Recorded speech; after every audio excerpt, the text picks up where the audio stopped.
नमस्कार प्रिय भक्तों, आज हम आपको लेकर चलेंगे उस अद्भुत, अलौकिक और अत्यंत भावुक यात्रा पर। एक ऐसी यात्रा जहां वीरता भी है, भक्ति भी है और भगवान श्री कृष्ण का दिया हुआ दिव्य वरदान भी। हम सुनेंगे कि वीर बर्बरीक का शिर कैसे खाटू पहुंचा, वहां कैसे छिपा रहा और फिर कैसे एक दिन प्रकट होकर खाटू श्याम बाबा के रूप में जगत का कल्याण किया। बहुत समय पहले महाभारत का युग था।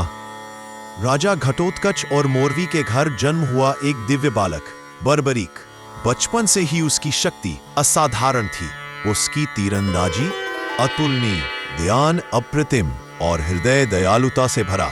एक दिन उसे भगवान शिव ने प्रसन्न होकर 3 अमोघ बाण प्रदान किए। शिव बोले, हे बालक, इन 3 बाणों से तू संपूर्ण ब्रह्मांड तक को जीत सकता है। बर्बरीक ने प्रण किया, मैं सदैव कमजोर पक्ष का साथ दूंगा। यही एक वचन आने वाले समय में महाभारत का स्वरूप बदलने वाला था। महाभारत का युद्ध आरंभ होने ही वाला था। श्री कृष्ण ने देखा कि एक युवा योगी अपने घोड़े पर बैठा शांत और तेजस्वी रूप से युद्ध भूमि की ओर बढ़ रहा है। कृष्ण ने उसे रोककर पूछा, बालक कौन हो तुम?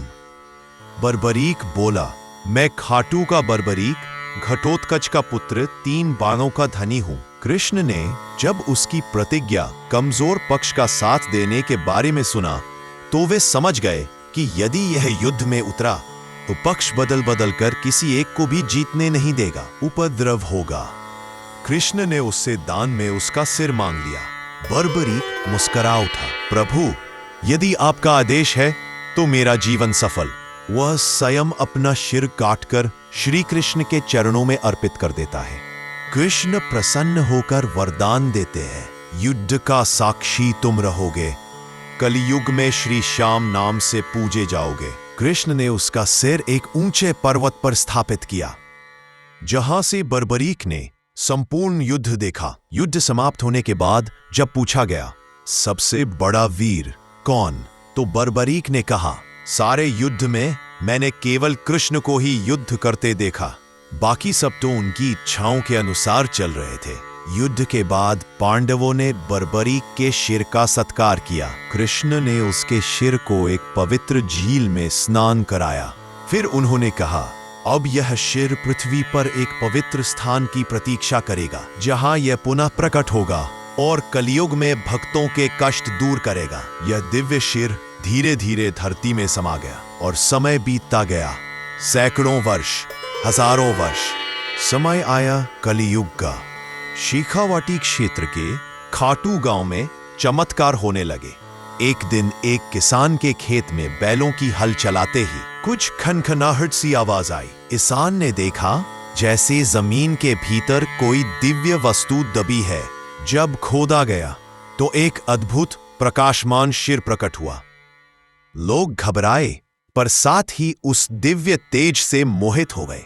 गांव के बुजुर्गों ने तुरंत पंडितों को बुलाया। जांच हुई, पूजा हुई और पता चला यह वही बर्बरीक का सिर है जिसे श्री कृष्ण ने स्वयं कलयुग के लिए पवित्र किया था। तभी रात में एक राजा को स्वप्न आया, इस सिर को एक पवित्र मंदिर में स्थापित करो, ये खाटू का भाग्य बदल देगा। राजा ने तुरंत आदेश दिया, भव्य मंदिर बनवाया गया और उस दिव्य सिर को नैवेद्य, फूल, तिलक से सजाकर स्थापित किया गया। उसी क्षण खाटू गांव पहली बार बोला, श्याम बाबा की जय। सिर स्थापित होते ही चमत्कार होने लगे।